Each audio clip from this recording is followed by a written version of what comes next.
Ayan, so hindi na tayo satisfied. Ay, lang natin patuyo, ha? So, ayan, isa pag natuyo na yan, kaya bunutin na natin.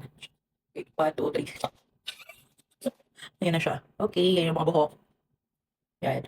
So, check natin kung ayun. So, natanggal yung mga makakaba.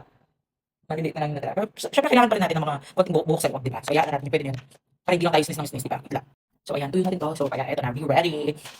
1, 2, 3, go. Para sumama lahat ng buong ilong ko doon, ha? Yan. Siyempre, nilinis natin yung ilong natin kanina bago tayo nag-wax. So, ayan, konti na lang yung buhok natin sa ano, maliliit na lang. Okay na yun. Yan.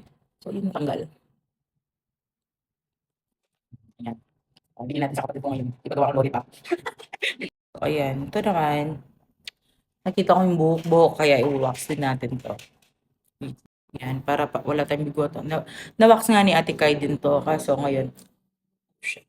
Ayan, tanggal. Maliliit lang naman sila.